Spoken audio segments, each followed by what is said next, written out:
नमस्कार। स्वराज एक्सप्रेस के खास प्रोग्राम स्वराज सेहत में आपका स्वागत है और मैं हूं आपके साथ अमनदीप।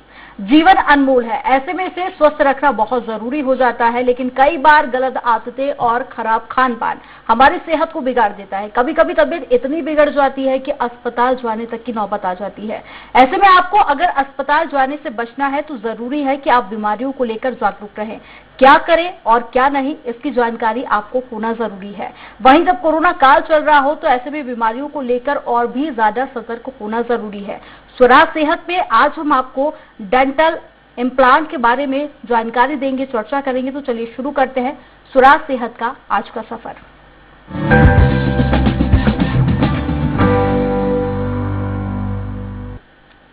स्वराज सेहत में आज हमारे साथ मौजूद हैं Bhabha college of dental science के प्रोस्थोडोंटिक्स एंड इम्प्लांट विभाग के हेड प्रोफेसर डॉक्टर गौरव ब्योहार जी। सर, बहुत स्वागत है आपका। डॉक्टर गौरव आपको डेंटल इम्प्लांट से जुड़ी हुई सारी जानकारियां देंगे। आप फोन के जरिए भी सीधे डॉक्टर गौरव जी से जुड़ सकते हैं, सवाल जवाब भी आप कर सकते हैं। नंबर आपकी टीवी स्क्रीन पर लगातार फ्लैश हो रहा है। तो चलिए शुरू करते हैं सवाल जवाब का सिलसिला। डॉक्टर गौरव, सबसे पहले मैं आपसे यही जानना चाहूंगी कि डेंटल इम्प्लांट ये तो मेडिकल भाषा है, लेकिन आम बोलचाल की अगर हम भाषा में इसको समझना चाहें तो कैसे समझा जा सकता है? देखिए अमन, मैं सबसे पहले तो आप लोगों को क्रेडिट देना चाहूंगा इस चीज का कि आप लोग अपने चैनल के थ्रू एक अवेयरनेस प्रोग्राम, एक अवेयरनेस ड्राइव चला रहे हैं जी। जैसे कि हर मॉडर्नाइजेशन और जैसे कि एडवांसेस हर फील्ड में हो रहे हैं, ऐसे ही डेंटल फील्ड में भी बहुत आजकल एडवांसेस हो गए हैं। Right from using of replaceable prosthodontics to fixed prosthesis का जैसे चलन चला है, तो anything that is not mobile, anything that is not movable is more comfortable का कंसेप्ट आ गया है। ऐसे में कुछ ऐसे इम्प्लांट मटेरियल्स होते हैं जिनको कि हम बोन के अंदर इम्प्रेग्नेट कर देते हैं, जिसको हम बोन के अंदर फिक्स कर देते हैं जी। जो कि कुछ समय के अंतराल में शरीर उनको अपना हिस्सा बना लेता है और उसके ऊपर हम एक कृत्रिम दांत या आर्टिफिशियल टीथ टाइप का हम प्रोस्थेसिस उस पर लगा देते हैं। एक डेंटल इम्प्लांट को अगर मैं एक बहुत ही रूटीन कॉमन टर्म में बोलूं तो एक ये ऐसा replacement of missing natural teeth है जिसमें हमको ना तो अगल या बगल के दांत का सपोर्ट लेना पड़ता है, ना हमको एक ऐसी प्लेट बनानी पड़ती है कि जिसके ऊपर आर्टिफिशियल टीथ प्लेस्ड हो। ये एक टाइटेनियम का स्क्रू होता है जिसको कि हम बोन के अंदर फिक्स कर देते हैं, जो कि 3 से 4 महीने में एनकाइलोस होता है और फिर उसके बाद हम इस पे स्टेज 2 करने के बाद इस पे हम एक नेचुरल टीथ लगा देते हैं। तो अगर बड़ी बात को मैं शॉर्ट में समझाऊं तो ये एक फिक्स प्रोस्थेसिस है जो कि patient by virtue of his own habit ना निकाल सकता है ना लगा सकता है, मगर नथिंग इज लाइक फिक्स या नथिंग इज लाइक परमानेंट, ये इसके भी निकलने के चांसेस होते हैं, मगर as compare to a removable prosthesis and a fix partial denture ये एक ज्यादा कंफर्टेबल ऑप्शन है। ये डॉक्टर गौरव, मैं आपसे ये भी जानना चाहूंगी कि आखिर कब ये जरूरत महसूस होती है कि अब डेंटल इम्प्लांट होना जरूरी है? क्या कुछ ऐसी कंडीशंस हैं जहां पर आप मरीजों को सजेस्ट करते हैं? देखिए अमन, आप जैसा समझेंगे नीड बेस्ड डेंटिस्ट्री और कन्विंसिंग बेस्ड डेंटिस्ट्री में फर्क होता है। जैसे अवेयरनेस बढ़ती है लोगों में, जैसे जैसे मॉडर्नाइजेशन बढ़ता है, जैसे जैसे एक expectation of complacency and comfort लोगों में आता है, वो ऐसा ट्रीटमेंट चाहते हैं जिसमें उनको कम से कम अडेप्टिव टाइम लगे। कोई भी हम ट्रीटमेंट करवाते हैं, इफ यू डू एनीथिंग, आप इमेजिन करके देखिए खाना खाते वक्त अगर हमारे मुंह में एक पार्टिकल भी आ जाता है। चलिए स्वराज सेहत में आगे बढ़ेंगे, सवालों का सिलसिला और आगे बढ़ाएंगे। जैसे कि डॉक्टर, मैं आपसे जानना चाह रही थी कि आखिर किस कंडीशन में इसकी जरूरत पड़ती है, कब आप मरीजों को सजेस्ट करते हैं? मैं चाहूंगी उसी जवाब को आप पूरा कीजिए। एग्जैक्टली। तो जैसे कि मैंने अमन जी आपको बताया कि ट्रीटमेंट 2 टाइप का होता है। एक होता है नीड बेस्ड कि क्या मरीज को जरूरत है, और दूसरा होता है जो पेशेंट खुद से आजकल इतना जागरूक हो गया है, वो अपने एक एक्सपेक्टेशन के साथ आता है। आप कभी भी एक चीज आप ध्यान दें, आप अपने जैसे नॉर्मल खान पान में कभी हमारे मुंह में कोई भी एक ऐसा पार्टिकल मुंह में आ जाता है जो कि खाने से रिलेटेड ना हो, वो हमको ऑड लगता है। जब तक आप उसको निकाल नहीं लेंगे आपको एक सेंस ऑफ अनकंफर्टेबल मुंह में रहता है। अब इमेजिन करिए कि एक बड़ी सी प्लेट जिसमें कि 18-20 जितने भी दांत मिसिंग हैं, 16 दांत अगर मान लीजिए ऊपर वाला प्लेट है तो अपर लिमिट 14 उसमें रहते हैं, नीचे 14 अगर ऐसे प्लेट पेशेंट अपने मुंह में लगा रहा है तो उसको कितना ज्यादा उसको अडेप्ट करने की जरूरत है।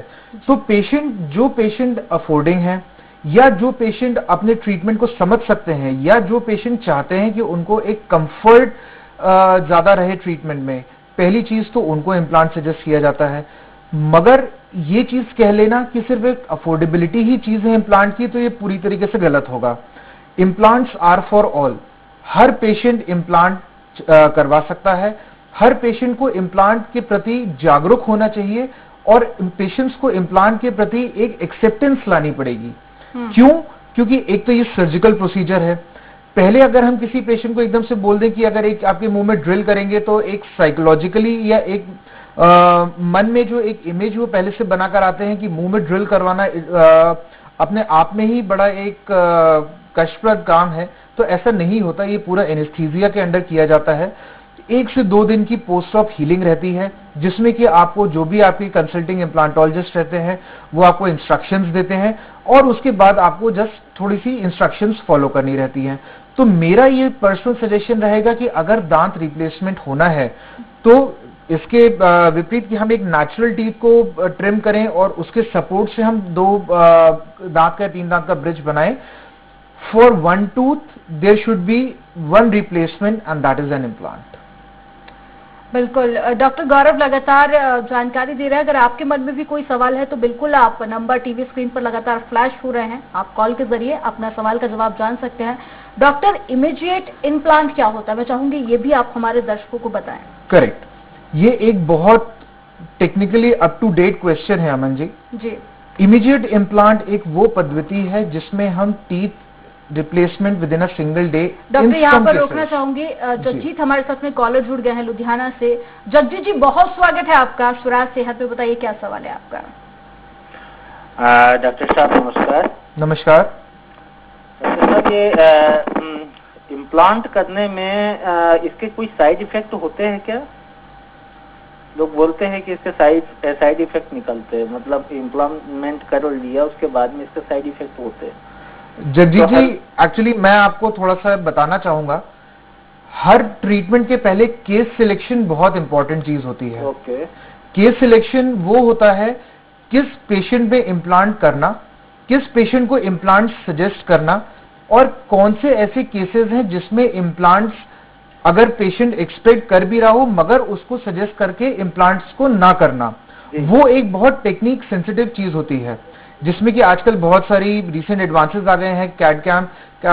CBCT प्रोसीजर्स होते हैं जिसके के थ्रू हम बोन को, हड्डी को इवैल्यूएट करते हैं। तो जितना अच्छा आपका ट्रीटमेंट एंड प्लानिंग आपका होगा प्रोसीजर के पहले, उतने साइड इफेक्ट के चांसेस कम हो जाते हैं। साइड इफेक्ट इसका कुछ केसेस जैसे कि एक्सट्रीम अनकंट्रोल्ड डायबिटीज, पहला, severe osteopenia, patient heavy smoker, तो इसमें साइड इफेक्ट्स नहीं है ये, मगर ये केस सिलेक्शन आपका इटसेल्फ इट्स कॉम्प्रोमाइज्ड। क्यों? क्योंकि ऐसे केसेस में पोस्ट ऑफ हीलिंग के चांसेस बहुत कम होते हैं। तो अगर आपका केस सिलेक्शन प्रॉपर हो तो मेरी जानकारी के हिसाब से साइड इफेक्ट्स इम्प्लांट के तो मैंने नहीं सुने हैं। डॉक्टर साहब, मैं स्मोकिंग करता हूँ। देखिए सर, स्मोकिंग में भी 2 चीजें हैं। स्मोकिंग, अगर आप चेन स्मोकर हैं कि आप बिल्कुल ही अनकंट्रोल्ड, मतलब आप छोड़ भी नहीं सकते, तो फिर मैं आपको सजेस्ट करूंगा कि या तो आप इम्प्लांट चूज कर लें या अपनी सेहत चूज करें।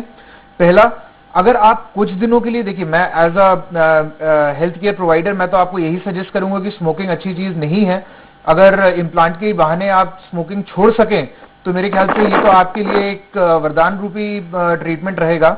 मगर अगर आप स्मोकिंग 7 दिन के लिए कर्टेल कर सकते हैं तो इम्प्लांट की सक्सेस रेट बढ़ जाती है। नहीं डॉक्टर साहब, एक्चुअल क्या, मेरे रिलेटिव है भोपाल में और हमें सजेस्ट किया था भाभा कॉलेज का जी, तो इसी बेस में आपसे डिस्कस कर। नहीं बिल्कुल, आप उनको डिपार्टमेंट भेजिए, हम वहां पर उनको जो बेहतर से बेहतर ट्रीटमेंट ऑप्शन होगा हम उनको सजेस्ट करके देंगे।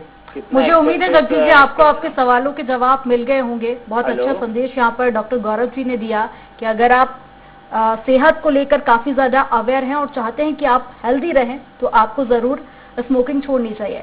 लेकिन जिस सवाल का जवाब मैं ले रही थी उसी की ओर आगे बढ़ूंगी। इमीडिएट इम्प्लांट की हम बात कर रहे थे जी डॉक्टर, मैं चाहूंगी कि उसी को आप पूरा कीजिए और बताइए कि दर्शकों को आखिर ये होता क्या है। तो अमन जी, जैसे कि मैंने आपको बताया कि आजकल ट्रीटमेंट ऑप्शंस में बहुत सारे एडवांसेस आ गए हैं। जी। Tooth within a day का एक कंसेप्ट होता है जिसमें कि अगर कोई दांत जो कि पेरियोडोंटली कॉम्प्रोमाइज्ड है, पेरियोडोंटली कॉम्प्रोमाइज मतलब दांत के जो जड़ होती है उसके अराउंड हड्डी और कुछ लिगामेंट्स होते हैं, जब किसी भी प्रकार से वो सेहत के प्रतिकूल नहीं रहते या सेहत के अनुकूल नहीं रहते, तो उनको इमीडिएटली निकाल के वहां पर, जैसा कि आप स्क्रीन पे देख पा रहे हैं, ये टाइटेनियम का एक फिक्सचर होता है जो कि बोन के अंदर प्लेस कर दिया जाता है। और वो पेशेंट, वो केसेस जिनमें हमको इनिशियल स्टेबिलिटी अच्छी मिल रही है, उसमें हम उस इम्प्लांट को इमीडिएटली लोड कर देते हैं। तो आपको बहुत लंबे टाइम तक परमानेंट टीथ के लिए वेट नहीं करना रहता, आपको हम एक टेम्पररी टीथ के फॉर्म में इमीडिएटली हम आपको इम्प्लांट लगा के उसके ऊपर एक कृत्रिम दांत लगाकर आपको दे देते हैं। जी डॉक्टर, अक्सर देखा जाता है कि डेंटल इम्प्लांट की अगर हम बात करें तो एक जो एज होती है 40-50 के बाद में भी जब लोगों के दांत कमजोर हो जाते हैं या फिर कह सकते हैं कि सड़न लग जाती है, उसके बाद में ही लोग जाकर डॉक्टर से कंसल्ट करते हैं, उसके बाद में भी काफी लंबा इलाज चलता है। तो अगर इसकी उम्र की बात करें तो क्या सही उम्र होगी जब हम डेंटल इम्प्लांट करवा सकते हैं? देखिए अमन जी, जैसे कि मैंने प्रोग्राम के स्टार्ट में बोला था कि मैं आपके प्रोग्राम को काफी अप्रिशिएट करता हूं कि आप लोग अपने चैनल के थ्रू अवेयरनेस फैला रहे हैं, चाहे वो डेंटल प्रॉब्लम हो या वो लाइफ की रूटीन प्रॉब्लम्स हो। एक कहावत कही जाती है कि अ स्टिच इन टाइम सेव्स 9। हमारे समाज में, हमारे सराउंडिंग्स में डेंटल को लेकर अवेयरनेस जितनी होनी चाहिए, मैं ये नहीं कहूंगा कि नहीं है, मगर जितनी होनी चाहिए उतनी नहीं है। तो हम एज एन इंडिविजुअल अगर हम अपने ऊपर भी लेके देखें तो हम दांत की प्रॉब्लम को तब तक रोक के रखते हैं जब तक असहनीय पीड़ा नहीं हो जाती। जब तक ऐसा नहीं होता कि रात को दांत में दर्द इतना हो रहा है कि हम सो नहीं पा रहे, तब तक हम एक रूटीन डेंटल सर्जन के पास नहीं जाते। इम्प्लांट एक ऐसी चीज होती है जो कि तब होता है जब दांत हमारा मुंह में नहीं है। अब वो किस कारण से नहीं है, या तो कीड़ा लगने के कारण निकाला गया, या ट्रॉमा हुआ जिसमें कि चोट लगी है, एक्सीडेंट हुआ है, या जो कि एक रूटीन भाषा में पायरिया जिसको कहा जाता है उसमें हुआ है। तो इम्प्लांट की एज अगर आप कहें कि एब्सोल्यूट एज, तो इम्प्लांट की एज कोई मतलब कोई ऐसा पेशेंट स्पेसिफिक एज नहीं होती। 90 वर्ष की आयु वाले भी लोग इम्प्लांट करवा सकते हैं, मगर वो बच्चे जिनमें एक मुंह की डेंटिशन ट्रांजिशन फेज में है, मतलब जिनमें की दूध के दांत और परमानेंट टीथ साथ में इरप्ट हो रहे हैं, जो कि यूजुअली जिसको हम एडोलेसेंस कहते हैं, जिसमें कि हम आप मान के चलिए कि up to 18 years of age हम मान के चलिए, जिसमें कि अकल दाढ़ 18 से 21 साल की उम्र तक में क्रोनोलॉजिकल इरप्शन पीरियड होता है जी। उसके बाद मैं सजेस्ट करता हूं पर्सनली, अगर मैं अपनी बात करूं तो मैं 21 तो नहीं, बट हाँ, अगर जिस पेशेंट में परमानेंट टीथ इरप्ट हो गए हैं मगर किसी कारणवश वो निकालने पड़े हों, या वो पेशेंट्स जिनमें की अपने जन्म से ही कुछ दांत एनोडोंशिया जिसको कहा जाता है कि अगर उसमें वो ना हो, तो उन पेशेंट से लेकर हम वृद्ध आयु तक के लोगों को जिनको कि इम्प्लांट सपोर्टेड डेंचर, जिसमें कि डेंचर जो कि इम्प्लांट के सपोर्ट पे बनाया जा सकता है, मैं वो सब रिकमेंड करता हूं। सिर्फ 2-3 एब्सोल्यूट कॉन्ट्राइंडिकेशंस, मतलब जिनमें कि बिल्कुल भी मैं इम्प्लांट सजेस्ट नहीं करता हूं, वो है अनकंट्रोल्ड डायबिटीज, क्योंकि उसमें पेरिफेरल हीलिंग के चांसेस थोड़े कम होते हैं। दूसरा, क्रोनिक स्मोकर, मतलब पेशेंट आप उसको अच्छा समझाएं, उसके बावजूद भी अगर वो स्मोकिंग नहीं गिव अप कर पा रहा, तो क्रोनिक स्मोकर। और तीसरा, वो लोग जिनमें की काफी सीवियर ऑस्टियोपोरोसिस या ऑस्टियोपिनिया है, ऐसे केसेस को छोड़ के मेरे जो समझ है उस हिसाब से इम्प्लांट्स आर फॉर ऑल। और एक एज के बाद डॉक्टर, अक्सर देखा जाता है कि जब बुजुर्ग हो जाते हैं लोग, उसके बाद में उन लोगों का कहना होता है कि बत्तीसी अगर आर्टिफिशियल लग जाए तो वो काफी ज्यादा हेल्प करती है खाना खाने में, खान पान को लेकर। तो क्या डेंटल इम्प्लांट उसमें भी कारगर साबित होता है? बिल्कुल अमन जी, बहुत अच्छा सवाल आपका ये है। डेंटल इम्प्लांट आपकी बत्तीसी को मुंह में फिक्स्ड रखता है जी। ये आपके हर खाने चबाने के कौर के साथ, आपकी बाइट के साथ ये मूव नहीं करने देता। इसमें एक पेशेंट को सेंस ऑफ कॉन्फिडेंस, एक सेंस ऑफ कंफर्ट आता है। मरीज खाने में ज्यादा मददगार साबित होती है ऐसी प्रोस्थेसिस, रादर देन कि उसका ध्यान पूरे वक्त अपने डेंचर को मुंह में संभालने में लगे रहे। जी। तो इम्प्लांट सपोर्टेड प्रोस्थेसिस इसको कहा जाता है, इम्प्लांट सपोर्टेड डेंचर्स इनको कहा जाता है। ये एक कन्वेंशनल कंप्लीट डेंचर से हमेशा कारगर और अच्छे साबित होते हैं ये। लेकिन डॉक्टर, एक जो बड़ी समस्या है, हम देख रहे हैं कि सोशल मीडिया हो गया, लोगों को अवेयर तो कर रहा है पर कहीं ना कहीं लोगों को भ्रमित भी कर रहा है। आप देखेंगे, अगर दांतों से जुड़ी हुई समस्या के बारे में अगर आप कभी भी यूट्यूब या फिर सोशल मीडिया पर सर्च करेंगे तो कई तरह की वीडियो निकलकर सामने आती है।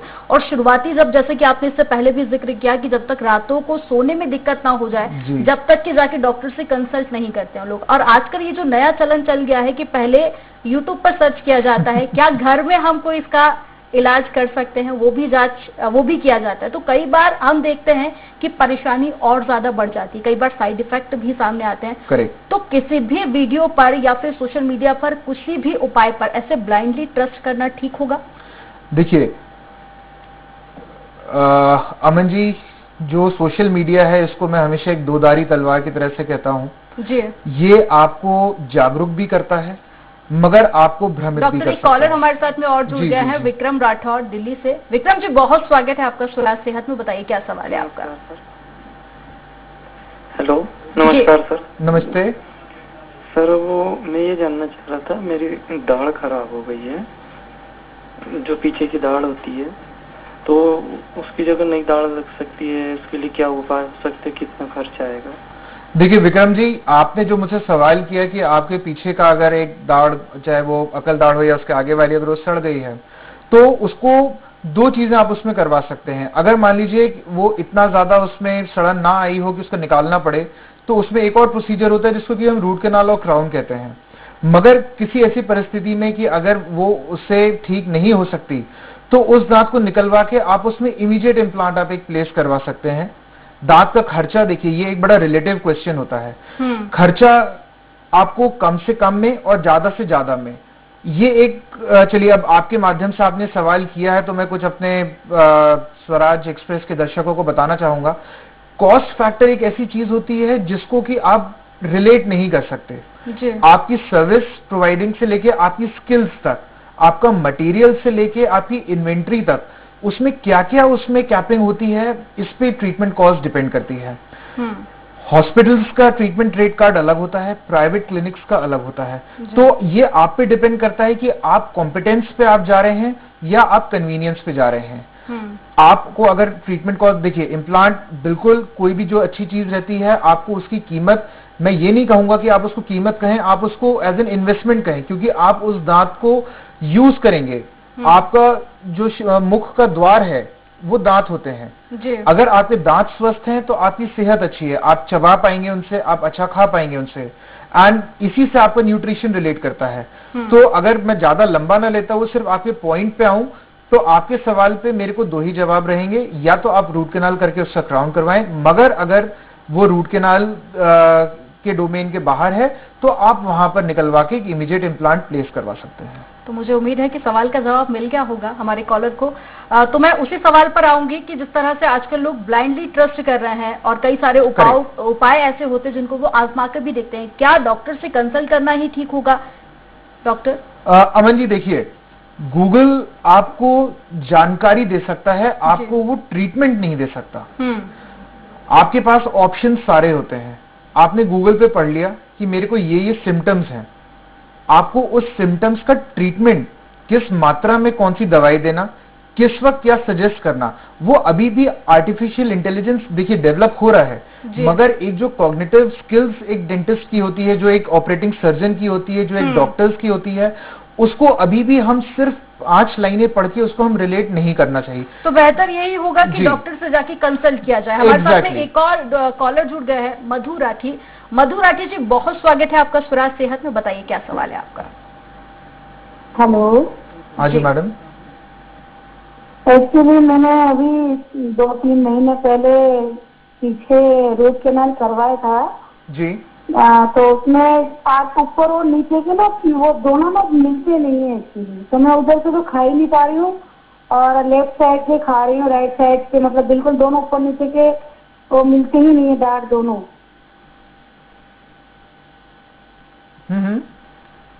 तो ये क्या प्रॉब्लम है, मतलब उसमें क्या करवाना चाहिए मुझे भी? नहीं देखिए मैडम, रूट कैनाल ट्रीटमेंट, देखिए कोई भी चीज आपके शरीर का दांत अगर समय लेके खराब हुआ है तो वो ओवरनाइट एकदम से ठीक नहीं होता। आपको एक ट्रीटमेंट ड्यूरेशन होता है। रूट कैनाल सिंपल नहीं होता कि आप उसको गए, उन्होंने ओपन किया, ऑब्चुरेट करके आपको भेज दिया। कुछ कुछ केसेस ऐसे होते हैं जिनमें कि हमको एक ड्रेसिंग कहा जाता है उसको, जिसमें कि कुछ चाहे कैल्शियम हाइड्रोक्साइड हो या कुछ ऐसा हो, जिसको कि हम दांत के रूट्स के थ्रू हड्डी तक पहुंचाते हैं जहां पर इन्फेक्शन होता है, और फिर हमको एक ड्रग और बॉडी का इंटरेक्शन का एक टाइम देना पड़ता है। जो भी चीज होती है उसको थोड़ा सा आप समय दीजिए। मेडिसिन डॉक्टर ने आपको प्रिस्क्राइब करी होंगी, चाहे वो 3 दिन की एंटीबायोटिक्स हो चाहे 5 दिन की हो, आप एक बार वो कोर्स ऑफ ट्रीटमेंट फॉलो करिए। रूट कैनाल के बाद जब तक दांत एसिम्प्टोमेटिक नहीं हो जाता, एसिम्प्टोमेटिक इन द सेंस कि आपको खाने चबाने पे वहां पे प्रेशर पेन ना हो, तब तक आप वहां पर उस तरफ से दबाव ना डालें, पहला सजेशन। दूसरा, मेडिसिन अपनी कन्वीनियंस से मत लें। अगर वो 5 दिन की लिखी है तो 5 दिन की नियमानुसार एज पर द प्रिस्क्रिप्शन लें कि जो दिन में 2 बार लेने की है वो 2 बार, अगर 3 बार है तो वो 3 बार लें, और उसका पूरा एक कोर्स ऑफ एक्शन कंप्लीट करें। और फिर उसके बाद जब वहां से आप कंफर्टेबल हो जाएं, जब आप एसिम्प्टोमेटिक हो जाएं, तो रूट कैनाल ट्रीटेड दांत पे आप क्राउन लगवाएं, जिससे कि आपका एक, इंग्लिश में उसको कहा जाता है मैस्टिकेटरी फंक्शन, वो आपका दोबारा से रेस्टोर हो जाए। क्राउन तो लगा चुकी हूँ मैं जी। मधु जी, थोड़ा नेटवर्क एरिया में आप आ जाइए, आपकी आवाज क्लियर नहीं आ रही है। मैं चाहूंगी कि आप अपना सवाल दोबारा से रिपीट कर दें। एक्चुअली क्राउन भी लग चुका, केस भी लग चुका है उससे। और आपको टाइम कितना हुआ है ट्रीटमेंट करवाए हुए? 3 महीने हो गए। 3 महीने हो गए। मैम बहुत से टाइम होता है पोस्ट ऑफ टेंडरनेस डेवलप हो जाती है। आप एक बार जहां पर भी आपने करवाया है वहां जाकर आप एक बार उसका एक्सरे और एक हाई पॉइंट एवेल्युएशन आप वहां का करवाइए। मुझे लगता है मधु जी आपको आपके सवाल का जवाब मिल गया होगा, और डॉक्टर जितने भी हमारे दर्शक देख रहे होंगे, मुझे लगता है कि वो आपकी गाइडेंस के बाद में, आपकी जानकारी साझा करने के बाद में जरूर डॉक्टर से कंसल्ट करेंगे। लेकिन एक आखिरी सवाल मेरा आपसे ये कि बहुत सारे दर्शक ऐसे भी होंगे जो ये सोच रहे होंगे कि कैसे हम बच सकते हैं ताकि हमें कभी भी डेंटल इम्प्लांट करवाने की जरूरत ही ना पड़े। तो क्या हम डेली रूटीन में कुछ बदलाव करके इससे बचा जा सकता है? एग्जैक्टली। देखिए, स्वस्थ शरीर सबसे बड़ा सुख होता है जी। आपको दांत को स्वस्थ रखने के लिए एक बहुत बेसिक सी नीड रहती है कि आप कुछ भी खाएं, खूब अच्छे से आप माउथ वॉश करें, कुल्ला करें। अगर नहीं आपके पास कोई माउथ वॉश अवेलेबल हो तो नॉर्मल हल्के गुनगुने पानी में 2 चुटकी नमक डाल के आप दिन में 3 से 4 बार उसको आप कुल्ला करें। दांत में कभी भी आपको खाना फंसने लगे, उस चीज को आप as a first red flag लें और तुरंत जाके आप अपने कंसल्टिंग जो भी आपके डेंटल सर्जन आपके आसपास हो उनको दिखाएं। दांत के पेन को कभी भी आप निग्लेक्ट ना करें, सेल्फ मेडिकेशन हमेशा अवॉइड करें। और जितने भ्रामक विज्ञापन या जितने भ्रामक वीडियोस आप देखते हैं कि इस टैबलेट से या इस पेस्ट से, वो सब रिलेटेड होते हैं, वो सब रिलेटिव होते हैं। आपको अगर दांत में सेंसिटिविटी हो रही है तो उसका रूट कॉज काफी हो सकते हैं। जरूरी नहीं है कि हर बीमारी का एक ही पेस्ट या एक ही मेडिसिन इलाज हम बेसिक तौर पर, बेसिक जानकारी के तौर पर उन्हें ले सकते हैं, पर अगर वाकई में कोई दिक्कत है तो फिर हमें डॉक्टर से कंसल्ट करने की जरूरत है। तो मुझे लगता है कि डेंटल इम्प्लांट को लेकर हमारे दर्शकों के मन में जितने भी सवाल होंगे उन सभी के डाउट्स क्लियर हो गए होंगे। डॉक्टर, आपने तमाम जानकारियां साझा की, उसके लिए आपका बहुत शुक्रिया। तो स्वराज सेहत में आज के लिए इतना ही। आपके लिए हेल्थ से जुड़ी और भी जानकारियां लेकर हम फिर लौटेंगे। तब तक के लिए मुझे दीजिए इजाजत। नमस्कार।